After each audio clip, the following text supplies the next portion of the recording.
ಗೋಷ್ಠಿಗೆ ಬಂದಂತಹ ತಮ್ಮೆಲ್ಲರಿಗೆ ಮತ್ತೊಮ್ಮೆ ನನ್ನ ಪರವಾಗಿ ಅರಣ್ಯ ಇಲಾಖೆ ಪರವಾಗಿ ಹಾರ್ದಿಕ ಸ್ವಾಗತವನ್ನು ಬಯಸ್ತಾರೆ. ಇವತ್ತು ವಿಶೇಷವಾಗಿ ಒಂದು ಅತ್ಯಂತ ಸಂತಸದ ಸುದ್ದಿಯನ್ನು ತಮ್ಮೆಲ್ಲರಿಗೆ ತಿಳಿಸಲು ಇಚ್ಛಿಸ್ತಾ ಇದ್ದಾನೆ.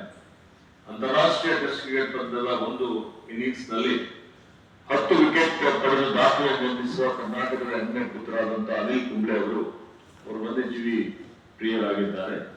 ವನ್ಯಜೀವಿ ಸಂರಕ್ಷಣಾ ಸಂದೇಶವನ್ನು ವಿಶ್ವದಾದ್ಯಂತ ಪಸರಿಸಲಿಕ್ಕೆ ಇವತ್ತು ಕರ್ನಾಟಕ ಅರಣ್ಯ ಇಲಾಖೆಯ ರಾಯಭಾರಿ ಆಗುವಂತೆ ನಾವು ಕೋರಿದ್ದು ಅವರು ಸಮರ್ಥಿಸಿದ್ದಾರೆ. ಅತಿ ಶೀಘ್ರದಲ್ಲೇ ಈ ಸಂಬಂಧ ಅನಿಲ್ ಕುಂಬ್ಳೆ ಅವರ ಜೊತೆಗೆ ಒಂದು ಮಾನ್ಯ ಮುಖ್ಯಮಂತ್ರಿಗಳು ಉಪಮುಖ್ಯಮಂತ್ರಿಗಳ ಉಪಸ್ಥಿತಿಯಲ್ಲಿ ಒಂದು ಒಡಂಬಡಿಕೆಯನ್ನು ಮಾಡಿಕೊಳ್ಳಲಾಗುವುದು ಅನ್ನುವಂತಹ ಒಂದು ವಿಷಯವನ್ನು ನಾನು ಮಾಧ್ಯಮದವರಿಗೆ ತಿಳಿಸಲಿಕ್ಕೆ ಇಚ್ಛೆ ಪಡ್ತಾ ಇದ್ದೇನೆ. ಹೀಗಾಗಿ ಅವರಿಗೆ ಯಾವುದೇ ರೀತಿಯ ಸಂಭಾವನೆ ಆಗಲಿ ಮತ್ತೊಂದಾಗಲಿ ಇಲ್ಲ. ಆದರೆ ಅರಣ್ಯ ಸಂರಕ್ಷಣೆ, ಸಂವರ್ಧನೆ, ವೃಕ್ಷ ಸಂರಕ್ಷಣೆ ಇದ್ರ ಬಗ್ಗೆ ಜಾಗೃತಿ ಮೂಡಿಸುವಂಥದ್ದಕ್ಕೆ ಹೆಚ್ಚಿನ ಒತ್ತು ಸಿಗ್ತದೆ ಅನ್ನುವಂಥ ಮಾತನ್ನು ಹೇಳಿಕೆ ಬಯಸ್ತಾರೆ.